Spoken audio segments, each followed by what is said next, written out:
सलाम पाकिस्तान 24 न्यूज़ के साथ मैं हूँ महानूर अरशद। मैं हूँ ज़शान बशीर। खबरों की तफसीलात की जानिब बढ़ते हैं। रुकन सिंध असम्बली को गैर अखलाकी मैसेजेस भेजने का मामला शहीद बेनज़ीर भुट्टो यूनिवर्सिटी लियारी के वीसी के खिलाफ साइबर भेज दी गई है। शिकायत लियारी से पीपल्स पार्टी की एमपीए शाजिया करीम की जानिब से भेजी गई है। मज़ीद जानेंगे, दानियाल सैयद हमारे साथ मौजूद हैं। दानियाल, बताएगा इस मामले के हवाले से। जी मानूर, बिल्कुल कराची में बेनज़ीर भुट्टो यूनिवर्सिटी है लियारी के, उसके जो वीसी हैं उन्होंने पाकिस्तान पीपल्स पार्टी जिनका ताल्लुक लियारी से था, लियारी से मुंतखब हुई थी शाजिया करीम, उनको मोबाइल पर और व्हाट्सएप के ऊपर जो है उनसे गुफ्तगू के नाजेबा मैसेजेस जो हैं उनको किए गए हैं वीसी की जानिब से, जिनका ताल्लुक शहीद बेनज़ीर भुट्टो लियारी से है।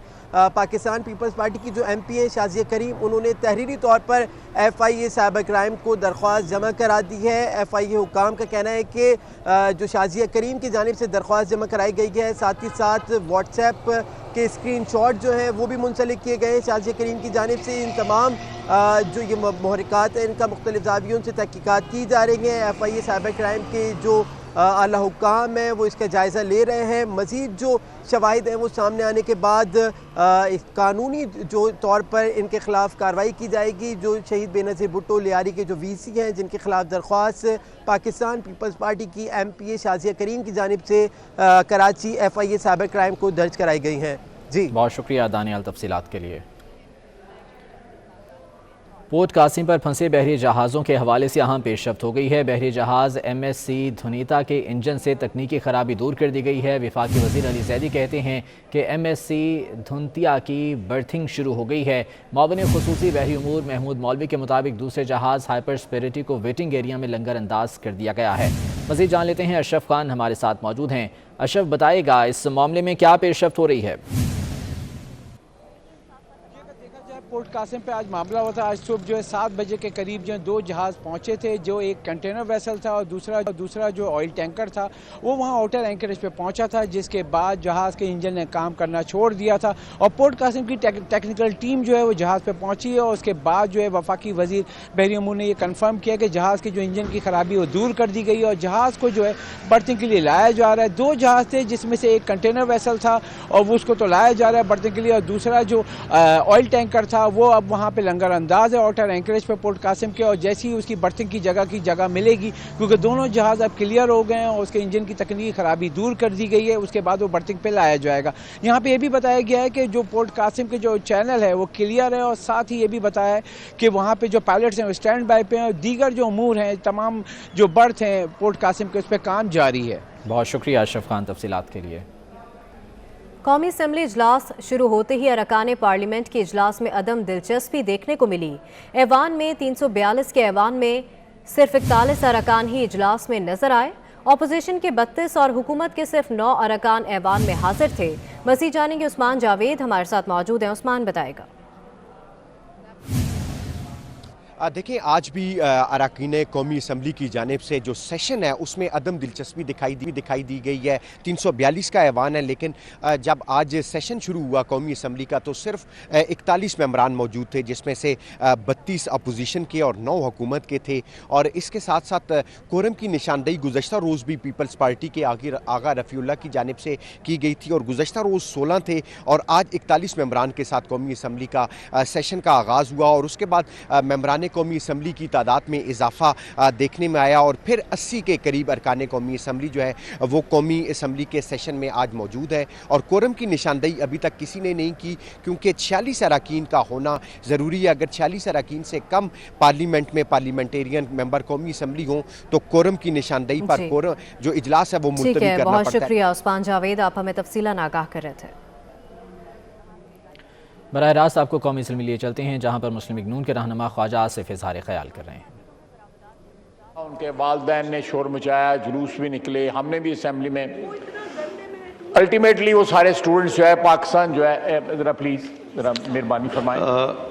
आमिर डोगर साहब, आपने तशवीर के मिनिस्टर साहब अभी पहुँचे फौरी तौर पर जो जनाब चेयरमैन जी ख्वाजा मोहम्मद। अब वो तकरीबन 6000 स्टूडेंट्स जो हैं वो they were repatriated to Pakistan in 2019 if I am not wrong, 2 साल पहले जब भी कोरोना स्टार्ट हुआ। اب وہ لوگ جو ہیں وہ واپس نہیں جا پا رہے ہیں, ان کے سال ضائع ہو رہے ہیں, سٹڈیز جو ہے نا ان کی جو ہے خراب ہو رہی ہیں, وہ ادھر پاکستان میں رول رہے ہیں, انتظار کر رہے ہیں کہ پاکستان گورنمنٹ ان کی واپسی کا بندوبست کرے, وہ واپس وہاں پہ جائیں اور اپنی تعلیم جو ہے اس کو جاری رکھ سکیں. یہ اور ممالک نے جو ہے چائنا کے ساتھ جو ہے وہ ایم او یو سائن کر کے ان کے طلباء کو وہاں سے بلا لیا ہے. ہمارے اسٹوڈنٹس کے ساتھ 2 سال اور ضائع ہوئے ہیں, 7 فیسیں بھی ضائع ہوئے ہیں جو انہوں نے آلریڈی پے کی ہوئی تھیں.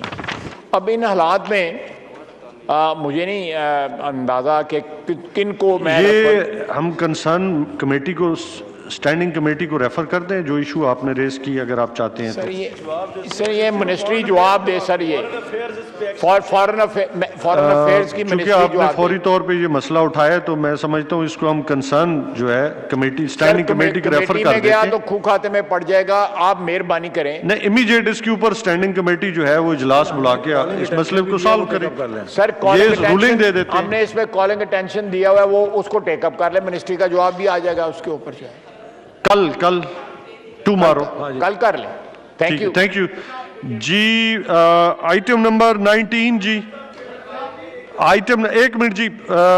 آنریبل ممبران پچھلے 6 ماہ سے میں دیتا ہوں عالیہ کامران صاحبہ 6 ماہ سے وہ ایک میں دیتا ہوں پٹیل صاحب حوصلہ کرے, سب کو ٹائم دوں گا جی. آئٹم نمبر 19 جی, نورین فاروق خان صاحبہ ٹو موو آئٹم نمبر 19 جی. جی بہت شکریہ. I rise to move for leave to introduce a bill further to amend the Pakistan Penal Code. قومی اسمبلی کا اجلاس جاری ہے, آپ براہ راست دیکھ رہے تھے. خبروں کا سلسلہ آگے بڑھاتے ہیں. حکومت نے نیب قانون, چیئرمین نیب کے تقرری, عدلیہ میں تقرریوں اور انتخابی اصلاحات پر اپوزیشن کے ساتھ بیٹھنے کی دعوت دے دی. وزیر اطلاعات فواد چودھری کا کہنا ہے کہ نیول گولف کورس کے معاملے پر حکومت عدالتی احکامات ماننے کی پابند ہے. حماد اظہر کا کہنا ہے کہ اسٹیٹ بینک اور اس کے اثاثے ریاست کی ملکیت ہی رہیں گے. اپوزیشن کے ساتھ چاہتے ہیں کہ ہمیں اپوزیشن کے ساتھ 2-3 امور کے اوپر بیٹھنا چاہیے. ہم چیئرمین نیب کی اپوائنٹمنٹ کے جو پروسیس ہے اس کے اوپر اپوزیشن کے ساتھ انگیج ہونا چاہتے ہیں, اور ہم جو اس طرح کے جو ہماری جوڈیشری کی جو ترامیم ہے یا جو اس میں اصلاحات ہیں اس پہ ہم چاہتے ہیں کہ ہم اکٹھے بڑھے. اسلام آباد ہائی کورٹ کا فیصلہ تھا نیول کے جو گولف کورس ہے, اور اس کے اوپر جب تک عدالت جو ہے وہ اگر اپنا فیصلہ سسپینڈ نہیں کرتی تو اس وقت تک جو حکومت ہے وہ عدالتی احکامات کے اوپر عمل درآمد کرنے کی پابند ہے. اسٹیٹ بینک آف پاکستان کا جو بورڈ ہے اس کا تعین وفاقی حکومت کا, اور اسٹیٹ بینک کا جو بورڈ ہے وہ تمام کا تمام اسٹیٹ بینک کے گورنر کو ہٹا بھی سکتا ہے. اسٹیٹ بینک کے گورنر کا تعین, ڈپٹی گورنرز کا تعین اور بورڈ آف ڈائریکٹرز کا تعین وفاقی حکومت کے پاس ہی رہے. اور میں یہ بھی واضح کرتا چلوں کہ اسٹیٹ بینک آف پاکستان اور اس کے تمام اثاثہ جات وفاقی حکومت کی ملکیت ہی رہیں گے. پیپلز پارٹی نے اسٹیٹ بینک سمیت دیگر بل اور آرڈیننس چیلنج کرنے کا فیصلہ کر لیا. چیئرمین پیپلز پارٹی بلاول بھٹو زرداری کا کہنا ہے کہ پاکستان کے دفاع کا بجٹ اسٹیٹ بینک میں ہوگا. پی ڈی ایم تحریک عدم اعتماد کی حکمت عملی پر آ رہی ہے تو مشترکہ جدوجہد کا امکان ہوگا. صدارتی نظام کا شوشہ چھوڑنے والے عوام کو ٹرک کی بتی کے پیچھے لگا رہے ہیں. پارلیمنٹ ہاؤس میں میڈیا سے گفتگو کرتے ہوئے بلاول بھٹو زرداری نے مزید کیا کہا, آپ کو دکھاتے ہیں. الیکشنز کروا کے ایک ایسا عوامی حکومت لے کر آئے جو عوام کو نمائندگی کر سکے, جو اس P T I M F deal سے نکل سکتے ہیں, آئی ایم ایف کے پاس واپس جا سکتے ہیں اور عوامی نمائندے ہوتے ہوئے عوام کے ایشوز کو سامنے رکھتے ہوئے ان سے مذاکرات کر سکتے ہیں اور عوام کو اس بحران سے نکال سکتے ہیں. مقصد ہمارا یہ ہے کہ اس ناجائز نالائق حکومت کو نکالنا ہے اور جلد از جلد نئی انتخابات کا بندوبست کرنا ہے. اس نئی انتخابات کے لیے obviously electoral reforms, NAB reforms جیسی چیزیں بہت ضروری ہیں. اسلام آباد ہائی کورٹ نے وفاقی حکومت کے ہٹائے گئے چیئرمین ایچ ای سی طارق بنوری کو عہدے پر بحال کر دیا. عدالت نے طارق بنوری کو عہدے سے ہٹانے کے خلاف درخواست پر محفوظ فیصلہ سنا دیا ہے. اسلام آباد ہائی کورٹ نے وفاقی حکومت کے ہٹائے گئے چیئرمین ایچ ای سی طارق بنوری کو عہدے پر بحال کر دیا. عدالت نے طارق بنوری کو عہدے سے ہٹانے کے خلاف درخواست پر فیصلہ محفوظ کر کے اور فیصلہ بھی سنا دیا ہے. اسی حوالے سے بات کریں گے. احتشام کیانی ہمارے ساتھ موجود ہیں. احتشام بتائے گا اس فیصلے کے حوالے سے. اسلام آباد ہائی کورٹ کے چیف جسٹس ستر مین اللہ اور جسٹس عامر فاروق نے اس کیس کو سنا اور سماعت کے بعد عدالت نے فیصلہ محفوظ کیا تھا.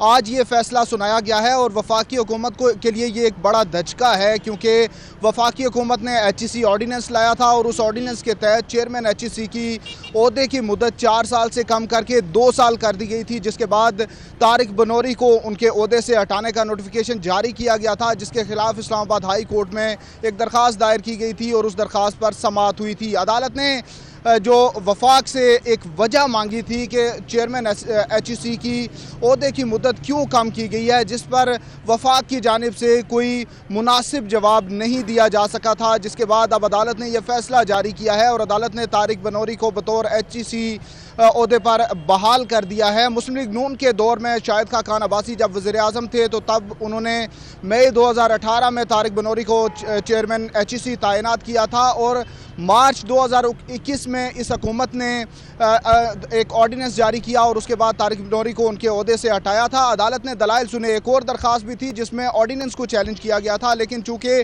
آرڈیننس بعد میں ایکٹ میں تبدیل ہو گیا تو اس لیے وہ درخواست واپس لے لی گئی، لیکن طارق بنوری کا جو عہدہ تھا اس کو بحال کیا گیا. عدالت نے یہ سوال کیا تھا کہ 2002 سے آج تک کتنے چیئرمین HEC لگے. اگر طارق بنوری کا عہدہ 2 سال ہے تو یہ جو پہلے سے گزرنے والے جو چیئرمین ہیں ان کی عہدوں کی مدت پر بھی اپلائی ہوگا اور ان کی جو 2 سال کے بعد 2 سال کی مدت ہے وہ غیر قانونی تصور ہوگی اور اس عہدے میں جو انہوں نے پرکس اینڈ پریویلیجز لیے ہیں وہ بھی تمام تر واپس کرنے کا فیصلہ بھی جاری کیا جا سکتا ہے. یہ تمام تر چیزیں کہی گئی اور ایڈیشنل اٹارنی جنرل جو وفاق کی نمائندگی کر رہے تھے انہوں نے عدالت میں کہا کہ ہمیں بطور قانون دان اور وفاق کے ریپریزنٹیٹیو بہت سی چیزوں کو ڈیفینڈ کرنا پڑتا ہے، لیکن وہ کوشش کرتے ہیں کہ عدالت کے سامنے کوئی بھی جو ہے وہ غیر مناسب بات نہ لائیں. اس لیے عدالت نے ان کے دلائل سننے کے بعد فیصلہ محفوظ کیا تھا. اب یہ فیصلہ سنایا گیا اور طارق بنوری کو بحال کر دیا گیا ہے. طارق بنوری کو عہدے سے ہٹانے کا نوٹیفیکیشن خلاف قانون تھا، اسلام آباد ہائی کورٹ کی جانب سے کہا گیا ہے. بہت شکریہ احتشام، آپ ہمیں تفصیلاً آگاہ کر رہے تھے. سندھ اسمبلی کے باہر جماعت اسلامی کے تحت سندھ کے نئے بلدیاتی قانون کے خلاف احتجاج اور دھرنا مسلسل 19ویں روز پہ جاری ہے. سندھ حکومت اور جماعت اسلامی میں مذاکرات کا دوسرا دور آج بھی شروع نہیں ہو سکا. مزید جان لیتے ہیں، جاوید قائم خانی ہمارے ساتھ موجود ہیں. جاوید بتائے گا مذاکرات کے حوالے سے اب کیا امکان ظاہر کیا جا رہا ہے؟ مذاکرات کی بات کریں تو ہمارے ساتھ جو ہے وہ ممبر صوبائی اسمبلی سید عبدالرشید بھی ہیں، ان سے بھی جانیں گے کہاں تک یہ مذاکراتی کمیٹی کے ممبر بھی ہیں، کہاں تک مذاکرات پہنچے ہیں. اور اس کے ساتھ ساتھ یہ بھی ایک بات واضح کروں کہ اپنے حقوق کے لیے، کراچی کے حقوق کے لیے، یعنی کہ کراچی کے بلدیاتی نظام کے حوالے سے یہ جو بھی دھرنا دیا جا رہا وہ ہے. اس لیے آج جو ایک سیشن رکھا گیا ہے جس میں 20 ممالک کے میٹروپولیٹن سٹی جو ہوں گے، یعنی کہ وہاں بلدیات کیسے چلتی ہے، وہاں میٹرو بس کیسے چلتی ہے، وہاں پر نظام کس طرح ہے بلدیات کا، اس حوالے سے جو ہے وہ انٹرسیکشن ہوگی. یہاں پر آپس میں بات کریں گے اور خواتین کے حوالے سے جو ہے 20 جنوری کو ایک عظیم الشان دھرنے کا انعقاد کیا جائے گا جماعت اسلامی سے اسی بل کے حوالے سے. ہمارے ساتھ عبدالرشید ہیں، ان سے جانتے ہیں. رشید بھائی بتائیے گا کیا آج سیشن کیا جا رہا ہے، اس میں آخر کیا بات سامنے آئے گی؟ بسم اللہ الرحمن الرحیم. دھرنا 19ویں رات کو داخل ہو گیا ہے اور اس وقت انٹرنیشنلی جو 20 ممالک ہیں ان کے اندر بلدیاتی نظام ہے، اس کے لیے ایک انٹرنیشنل سیشن دھرنے میں رکھا ہے کہ وہاں سے لوگ ٹورنٹو سے، آسٹریلیا سے، نیو یارک سے وہ اپنے اپنے بلدیاتی نظام شہروں کے اور میئر کے اختیارات ڈسکس کریں گے یہاں پر. باقی رہ گئی بات مذاکراتی کمیٹی کے حوالے سے. بہت شکریہ تفصیلات سے آگاہ کر. سارے ملک کے کسان کھاد کی تلاش میں مارے پھر رہے ہیں اور حکومت کہتی ہے کہ کھاد کسی اور نے نہیں، کسانوں نے خود ہی ذخیرہ کر رکھی ہے. پارلیمانی سیکریٹری برائے تجارت عالیہ حمزہ نے قومی اسمبلی میں انوکھی منطق پیش کر دی. کہتی ہیں کہ کسانوں کے پاس پیسہ زیادہ تھا، ایک کی جگہ 5 بوری کھاد خرید لی. ایک طرف کسانوں کو قلت کا ذمہ دار ٹھہرایا تو دوسری طرف انہوں نے مہنگی DAP کی وجہ عالمی مہنگائی کو قرار دے دیا.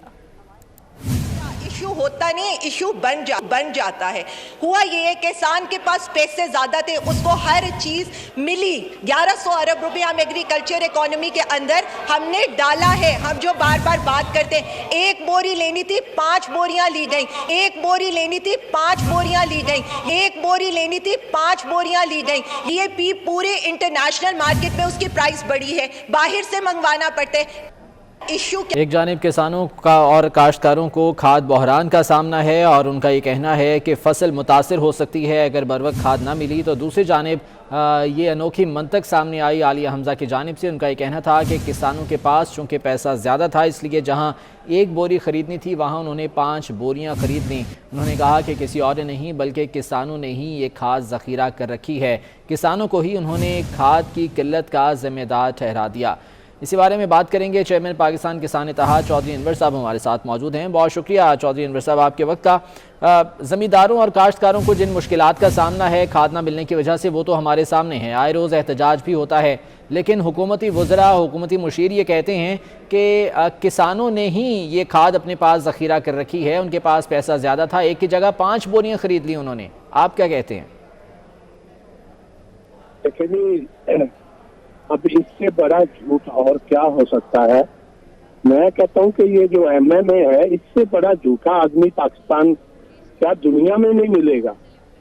मेरे किसान को सुबह से लेके शाम तक लाइन में लग के 1 से 2 बोरियां मिलती हैं, तो वो 5 बोरियां फी एकड़ मतलब 150 बोरी वो पैसे कैसे पहले एडवांस खरीद गया, उसको तो मिली ही नहीं है। अगर उसको 5 बोरी फी एकड़ मिल चुकी है तो उसने करनी क्या है? ये क्या जनरल स्टोर का आइटम है, ये किराना स्टोर का आइटम है, तो उसने क्या करनी? खाद गई किधर है? फिर ये एक से एक झूठ बोलते हैं। आज गंदम को बगैर यूरिया के पानी लग रहा है। अगर मेरे किसान के पास यूरिया होती तो वो यूरिया डाल के पानी लगाता। ये तो अभी मौसम ठंडा है, थोड़ी सी धूप पड़ेगी, गंदम पिलाहट आ जाएगी, पीला रंग हो जाएगा और गंदम की पैदावार पिछले साल के मुकाबले में 25 से 30% कम होगी। ठीक है चौधरी अनवर साहब, साथ ही मौजूद रहिएगा। हमारे साथ मौजूद हैं सदर पाकिस्तान किसान इत्तेहाद खालिद खोखर साहब, उन्हें भी शामिल गुफ्तगू करते हैं। खालिद खोखर साहब, बहुत शुक्रिया आपके वक्त का। MNA आलिया हमजा ने ऐवान में ये बयान दिया है कि किसानों ने खुद ही खाद सारी अपने पास ज़ख़ीरा कर ली है, उनके पास पैसे ज़्यादा थे, एक की जगह 5 बोरियाँ उन्होंने ख़रीद ली हैं। क्या कहते हैं सर आप इस बारे में? पहली बात तो ये है कि जी ये वेजिटेबल ग्रोथ के लिए होती है नाइट्रोजन, ठीक है जी। ये हम मैक्सिमम इसको 2 बैग डाल सकते हैं, इससे ज़्यादा हम डाल ही नहीं सकते। अगर इससे ज़्यादा डालेंगे तो हम अपना नुकसान करेंगे, फ़ायदा नहीं कर सकते, क्योंकि ज़्यादा डालने से, यूरिया ज़्यादा डालने से लॉर्जिंग हो जाती है, गंदम गिर जाती है, जिससे पैदावार में कमी आती है। ये तो आमकाना उनकी बात है कि मेरे ख्याल में उनको पता ही नहीं कि ज़राअत क्या होती है, एग्रीकल्चर क्या होती है, कैसे खड़े हो के वो हाउस में बात कर रही है। नामुनासिब बात है, किसी अहल आदमी को चाहिए कि वो बात करे। ऐसा मुमकिन नहीं है कि एक जगह 2 की जगह पे काश्तकार 5 बोरी बैग इस्तेमाल करते। काश्तकार के पास इतने पैसे नहीं है कि वो ये काम कर सके। लेकिन ना असल जो चीज़ है, बड़ी वाज़ेह सी बात है, हमारे जून में 2 प्लांट बंद हुए, जिसकी वजह से 2.25 लाख जो कम बनी हमारी 2.25 लाख टन यूरिया, वहां से इशू शुरू हुआ। उसके बाद स्मगलिंग हुई है और होल्डिंग हुई है, क्योंकि इंटरनेशनल मार्केट में रेट ज्यादा हो गया, यूरिया का 10 से 11 हज़ार चला गया। यहाँ से स्मगलिंग रोकना और होल्डिंग रोकना हुकूमत का काम है, काश्तकार का काम नहीं है। तो ये वजह बनी है उसकी।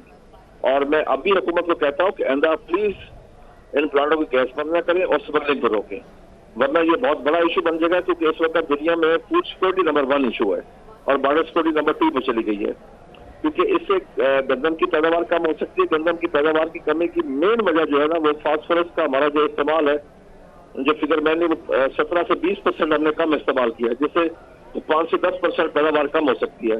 खुदा ना खास्ता अगर पाकिस्तान में 5 से 10% पैदावार की कमी आई, इंडिया में सेम इशू है। इंडिया में भी यूरिया की कमी है और वहाँ पे भी DAP की कमी है। अगर दोनों मुल्क इंटरनेशनल मार्केट में गंदम लेने चले गए तो इंटरनेशनल मार्केट में गंदम का रेट कहाँ से कहाँ चला जाएगा। हमने गंदम परचेज करनी होती है यूक्रेन से या रशिया से। यूक्रेन से मैक्सिमम ऑर्डर बुक करवा लिया मिडिल ईस्ट में, तो यूक्रेन और रशिया की जंग का भी खर्चा है। ठीक है, बहुत शुक्रिया आपके वक्त का। खालिद खोखर साहब हमारे साथ मौजूद थे। चौधरी अनवर साहब, आपके वक्त का भी बहुत शुक्रिया। इलेक्शन कमीशन ने असासों की तफसीलात जमा कराने पर 11 अरकान पार्लियामेंट की रुकनीत बहाल कर दी। इलेक्शन कमीशन के मुताबिक सेनेट के 1, कौमी असम्बली के 7, पंजाब असम्बली के 2 और सिंध असम्बली के 1 रुकन की रुकनीत बहाल कर दी गई है। वफाकी वजीर हमाद अजहर और वज़ीर मुमलिकत फ़ारूक हबीब की रुकनियत बहाल कर दी गई। सेनेटर मुसद्दिक मलिक, रुकन कौमी असम्बली चौधरी फ़ारूक अल्ताफ़, सालिम मोहम्मद, राना मोहम्मद कासिम नून की रुकनियत भी बहाल कर दी गई है। IMF एग्जीक्यूटिव बोर्ड का इजलास 28 जनवरी को तलब कर लिया गया है। बोर्ड इजलास में पाकिस्तान के छठे जायजा मिशन की रिपोर्ट पर गौर किया जाएगा। IMF बोर्ड कर्ज प्रोग्राम की बहाली के लिए शराइत पर अमल दरामद का जायजा लेगा। IMF एग्जीक्यूटिव बोर्ड का इजलास 28 जनवरी को तलब किया गया है, जिसमें पाकिस्तान के छठे जायजा मिशन की रिपोर्ट पर गौर किया जाएगा। वकास अजीम हमारे साथ मौजूद हैं, उनसे मज़ीद जान लेते हैं। वकास, बताएगा इजलास का मज़ीद एजेंडा क्या होगा? जी, IMF की जानिब से कैलेंडर जारी किया गया है, जिसमें ये शेड्यूल किया गया है कि पाकिस्तान के जो छठा जायजा मिशन है उसके ऊपर इजलास 28 जनवरी को होगा और इस इजलास में एजेंडा तय किया गया है उसके मुताबिक पाकिस्तान की छठे जायजा मिशन की रिपोर्ट का जायजा लिया जाएगा और इस कर्ज प्रोग्राम बहाली के तहत जितनी शराइत के ऊपर पाकिस्तान ने अमल दरामद किया है उसका जायजा लिया जाएगा और जिन शराइत के ऊपर अमल दरामद नहीं कर सका उसकी छूट की दरखास्त के ऊपर गौर किया जाएगा। इस एग्जीक्यूटिव बोर्ड के इजलास में पाकिस्तान को $1 अरब की अगली किस्त जारी करने या फिर ना जारी करने से मुताल्लिक फैसला किया जाएगा। इससे पहले वज़ारत ख़ज़ाना ने 12 जनवरी को ये दरखास्त की थी कि IMF का जो बोर्ड है उसको जनवरी के आखिरी हफ्ते तक लेकर जाया जाए ताकि जितनी शराइत है उनके ऊपर अमल दरामद भी किया जा सके। अब वज़ारत ख़ज़ाना ने ज़मीनी बजट मंजूर करा लिया है, लेकिन अभी सेनेट से स्टेट बैंक ऑफ पाकिस्तान का जो बिल है उसकी मंजूरी होना बाकी है। बहुत शुक्रिया वकास अजीम अपडेट करने के लिए। ऑपोजिशन ख्वाब देखना छोड़ दे, हुकूमत किसी मार्च से जाएगी ना इन हाउस तब्दीली आएगी। गवर्नर पंजाब चौधरी मोहम्मद सरवर से वज़ीर आला गिलगित बल्तिस्तान खालिद खुर्शीद खान ने मुलाकात की। गवर्नर पंजाब ने कहा कि तहरीक इंसाफ और इत्तेहादी जमातें वज़ीर आज़म की क़यादत में मुत्तहिद हैं। इमरान खान की ईमानदारी पर मुखालिफिन भी उंगली नहीं उठा सकते। मुखालिफिन मार्च में मार्च करें या फरवरी में, कप्तान उनके खिलाफ डट कर खड़ा है। और इसके साथ ही न्यूज़ स्टूडियो से फिल वक्त